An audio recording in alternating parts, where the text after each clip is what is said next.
Si us sembla bé, doncs, donem pas ja a la tercera ponència amb l'Antoni. L'Antoni Flores és col·legiat i llicenciat en Criminologia per la Universitat de Girona, màster d'Estudis Policials, graduat en Criminologia i Política Criminal i diplomat superior en Criminologia per la Universitat de Barcelona. També postgrau en Direcció i Gestió de la Seguretat Pública per la Universitat Oberta de Catalunya i disposa del curs superior de Direcció de Seguretat Privada per la Universitat de Madrid. L'Antoni és intendent major, cap de la Policia Municipal de Terrassa. Ha estat professor de l'Escola de Policia de Catalunya i també ha impartit classes a la Universitat de Barcelona, a la Universitat Abat Oliba, a l'Escola de Prevenció i Seguretat Integral de la Universitat Autònoma de Barcelona i en altres institucions relacionades amb la seguretat. Avui l'Antoni ens parlarà sobre el present i el futur de la seguretat. Així que, Antoni, quan vulguis, endavant. Molt bé, bona tarda a totes i a tots. Honorable conseller, si ens està escoltant, també ens coneixem de fa molts anys, terrassenc, i és un honor tenir-lo al capdavant de la Conselleria d'Interior. Bé, primer de tot també agrair al Col·legi de Criminòlegs que hagi tingut aquesta iniciativa. Jo crec que per un tema d'edat ja començo a ser dels grans en aquest tema i en aquest àmbit, i si més no aquesta tarda segur que dels que són presents a les diferents taules, i la veritat és que aquest panorama que tenim ara fa més de 30 anys que jo vaig entrar en aquest món i que em tractaven quasi com un boig, no? Quan me'n recordo que acabava la meva jornada laboral i anava a la Universitat de Barcelona a estudiar un títol propi que era el Diplomat Superior en Criminologia, que era aleshores un títol propi a la Universitat de Barcelona, potser dels únics llocs a Catalunya que es podien impartir aquests estudis. Qui ens anava a dir que ara estaríem en aquesta situació? Queda molt camí per recórrer, però us ben asseguro que aquests que venim d'aquest espai, d'aquest temps, és un gran èxit. I torno a dir, agraeixo molt, molt les diferents iniciatives que porta el Col·legi de Criminòlegs, que de ben segur afavoriran i ens portaran a que el nostre rol, la nostra feina arribi a bon port. Dit això, quan vam pensar en aquest títol, realment seria agosarat i seria poc seriós pensar que en 20 minuts sigui capaç de poder fer una aportació seriosa del que ha estat el present i el futur de la seguretat, perquè per un tema, no perquè no tingui ganes o no tingui, diguem-ne, idees de parlar-hi sobre aquests conceptes o sobre aquesta conceptualització, sinó perquè no tinc temps. Però sí que m'agradaria deixar clar diferents, o si més no, un dels objectius principals que m'agradaria deixar clar de la meva intervenció, i ho diu algú que porta més de 30 anys com a policia, és que la seguretat no és la policia. Abans l'Eva, amb la seva presentació, ja ha fet un esment, i no és un tòpic, és que la seguretat és, podríem dir, un dels àmbits més transversals que hi ha amb la societat d'avui en dia. Però tot i així, dit això, també és veritat que pel currículum que acaba de dir l'Eva i com acabo de dir, pels més de 30 anys que porto exercint com a policia, evidentment centraré la meva intervenció en quin és el rol de la policia, quin ha estat i quin hauria de ser el rol de la policia, però veureu que no el tractaré justament com l'actor principal. Sí que som un actor important, però entenc que no hem de ser els actors principals en la seguretat i intentaré que amb aquest temps d'intervenció poder-me explicar. Escolteu, mireu, Catalunya ha fet canvis importants i, evidentment, en l'àmbit de la seguretat, i si més no de la seguretat pública. Si ens n'anem al passat, evidentment, des de l'any 94, sobretot, però podríem anar inclús una mica més enrere. Ens n'anem a l'any 91, on s'aprova la llei de les policies locals de Catalunya, la 16/91, que prèviament a l'any 89 ja hi ha un canvi important o hi ha sí, en escena entra una figura important per la seguretat pública del nostre país, com és l'Escola de Policia de Catalunya, on l'any 89 va haver-hi el primer curs de 9 mesos, que des del 89 fins ara ha estat contínua aquesta formació dels policies de Catalunya. L'any 94 s'aprova la llei de la Policia de la Generalitat Mossos d'Esquadra i, evidentment, és a partir de l'any 94 on realment hi ha un canvi important amb el mapa, amb la visualització del que tenim actualment, que és la implementació del cos de Mossos d'Esquadra en substitució dels cossos de forces de seguretat de l'Estat, és a dir, de la Guàrdia Civil i de la Policia Nacional. Clar, aquest canvi a la pràctica per les policies locals també va suposar donar un pas endavant, tot i que en un principi va haver-hi un recés perquè equivocadament molts alcaldes, suposo que també pel missatge que es va donar en el seu moment, pensaven que amb l'arribada del cos de Mossos d'Esquadra ja no calia potenciar les policies locals, que els Mossos abarcarien tot l'àmbit de la seguretat pública. La realitat és que jo crec que en cap cas aquesta era la intenció i a la pràctica, evidentment, ens hem adonat tots plegats que no està ni és ni serà així. Bé, però clar, això ha tingut un cost important. Moltes policies locals encara s'estan refent d'aquesta situació que més d'un alcalde va pensar que, mira, venen els Mossos en desfaig de les policies locals i la mostra és que ara mateix, cada any, s'estan aprovant cossos de policia local nous. Sense anar més lluny, amb el darrer Consell de Policia s'han aprovat 2 cossos de policia nous. Clar, dit això, per mentre el temps va passant.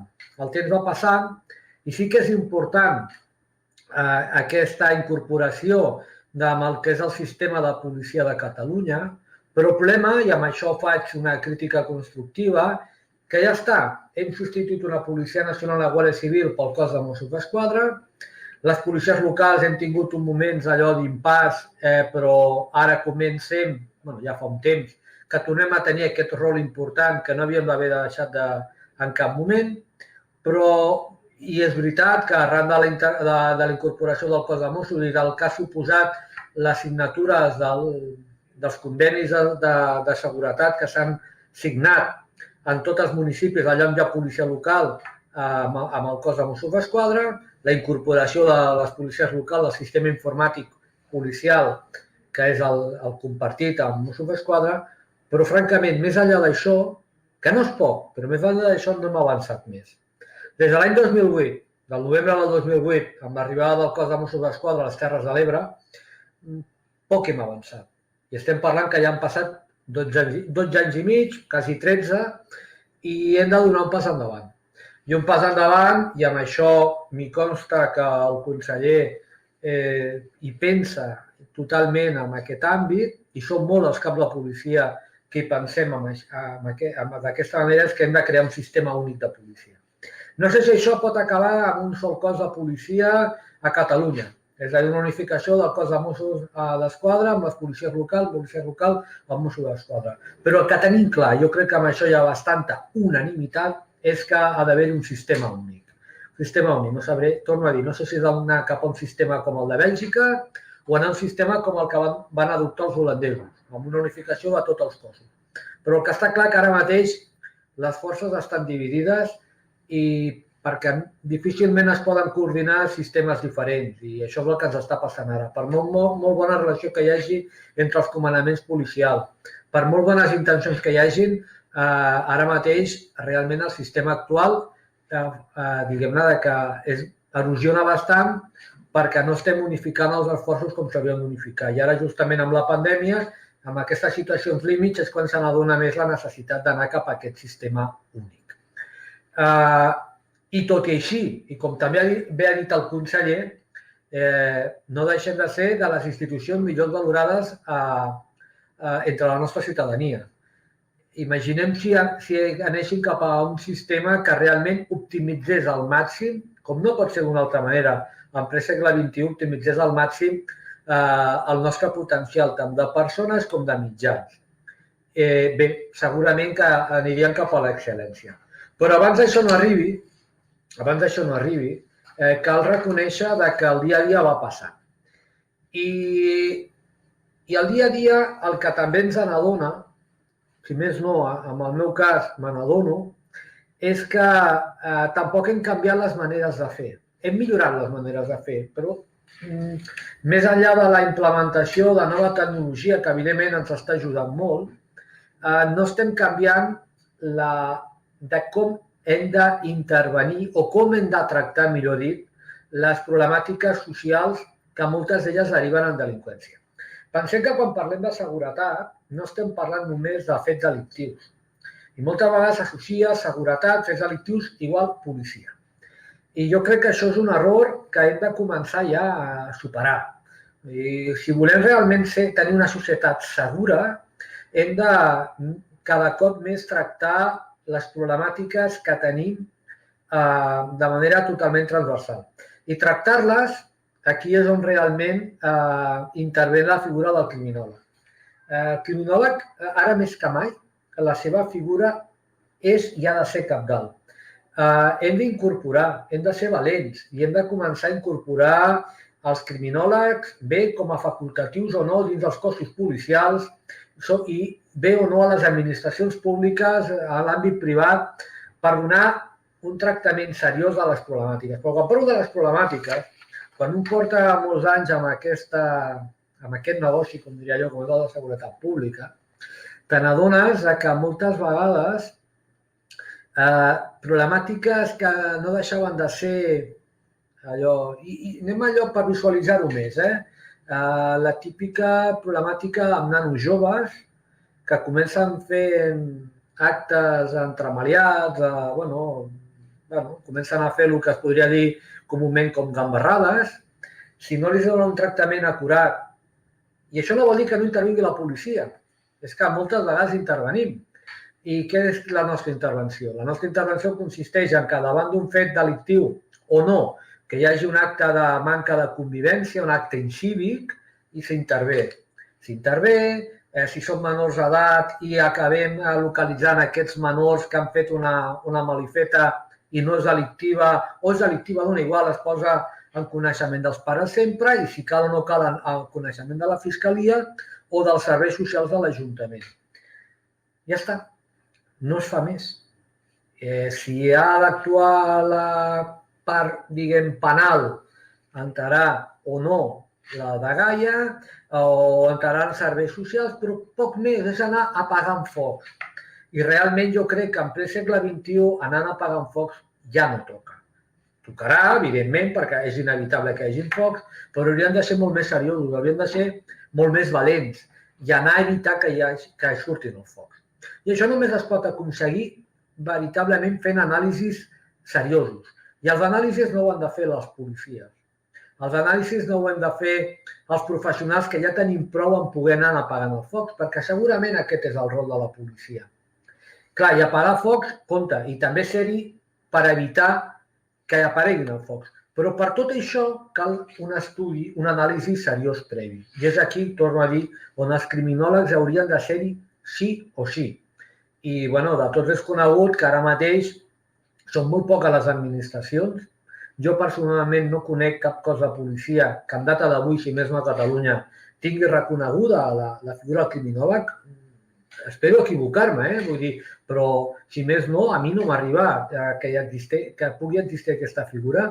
Jo, per exemple, en el cas de l'Ajuntament de Terrassa, ho he plantejat. De moment no m'han dit un no, però encara no tinc la resposta allò afirmativa, positiva, de poder incloure la figura d'un criminòleg com és la nostra organització. Estem parlant que som la tercera ciutat del país, que de ben segur possiblement no totes les organitzacions policials podrien tenir-la, però per capacitat o tots els ajuntaments, però per això hi ha altres institucions, hi ha altres nivells de l'administració pública que sí que podrien contemplar, com poden ser els consells comarcals, com poden ser les diputacions, o fins i tot la mateixa Conselleria d'Interior, dins del que és el departament, tenir aquesta figura i tenir-la, a més implementada arreu del territori.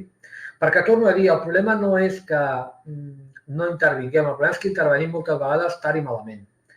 Perquè quan tu no pots fer una bona prevenció, i una bona prevenció no es pot fer sense una bona anàlisi, el que acostumes a fer és a intervenir, torno a dir, tard i malament. I aquí una mica lligada a la intervenció que de fa un moment del Dani, acabes perdent confiança i acabes perdent credibilitat. I és curiós que, tot i no fent tot això que estic dient que seria l'idoni, l'ideal, el perfecte, el que tocaria fer ara mateix, torno a dir, i torno a emfatitzar el que ens ha dit el conseller i que és una evidència, que és que tot i així la policia no està mal vista. Però clar, no ens hem de confiar en això i no hem de viure de les rendes que ens generen aquestes enquestes. Les enquestes no deixen de ser paper, no deixen de ser, sí, un reflexe del que la ciutadania pensa, però això és variable. I cada cop més la ciutadania és més exigent, com no pot ser d'una altra manera. I aquesta exigència ens obliga a les institucions públiques, als responsables públics, però també al món universitari i com no, a l'àmbit privat, a donar un pas endavant. I crec que aquest pas endavant, i crec que l'objectiu d'aquestes jornades, de ben segur, a part de tractar les temàtiques com les estem tractant ara, i si més no, com s'ha fet aquests darrers 2 dies i com s'està fent avui, és sobretot posar en valor la figura del criminòleg. I la figura del criminòleg és clau. I no ho dic jo perquè ho sigui, que també, sinó perquè m'ho crec i perquè ho pateixo cada dia al no disposar d'aquesta figura. Perquè, evidentment, ja em poso, permeteu-me aquesta indiscreció, però jo em poso en primera persona, jo soc criminòleg, no m'he despenjat mai d'aquest món apassionant, de llegir, d'estudiar, però la meva responsabilitat del dia a dia no em permet poder fer aquesta anàlisi que porto repetint reiteradament durant tota la meva intervenció. Per què? Perquè tinc altres responsabilitats, tinc altres àmbits a tenir que tractar pel meu rol i, evidentment, això que seria clau, seria figura indispensable, no la tenim. Però és que no la té ningú. Clar, dit això, a més, tenim en compte que hem de donar també aquest pas endavant de la implementació de la figura del criminòleg en totes les nostres organitzacions, o si més no, amb el sistema públic de seguretat, ha d'anar cap al que jo anomeno l'Smart Security. O sigui, oblidem-nos que la policia ha de ser la que soluciona els problemes de seguretat. Qui faci això fa una lectura populista, fa una lectura irreal i, a més, és allò de tirar aigua al pou. Vull dir, no, és un pou sense fi, perquè, torno a dir, el problema és que no estem tractant les problemàtiques des d'un inici. Bé, jo tampoc em voldria allargar molt més, perquè jo crec que si ha quedat clara la meva intervenció i sobretot ha quedat bastant evidenciat cap a on crec que hauríem d'anar, de dir, justament per donar més confiança, més legitimitat, ja no només a la policia, podríem dir a les administracions públiques i sobretot, evidentment, les que tenen responsabilitat amb seguretat, és que, i a la vegada volem també que la societat civil hi cregui més en nosaltres i participi, que com també deia el Dani fa un moment, és clau tenir de colze a colze que les polítiques de seguretat pública siguin polítiques compartides, que no siguin només fetes des d'un despatx, sinó que realment reflexin la neguitó i a la vegada les idees, les aportacions que es pugui donar a la ciutadania. Està clar que aquest ha de ser el futur que com més aviat arribi, molt millor per tots nosaltres. Bé, Eva, jo, si et sembla, jo ho deixaria aquí, també perquè el que segurament serà interessant seran les aportacions o les opinions que es puguin donar tota la resta de gent que ens està escoltant i que segurament ja està participant mitjançant els canals que tenim oberts. Gràcies.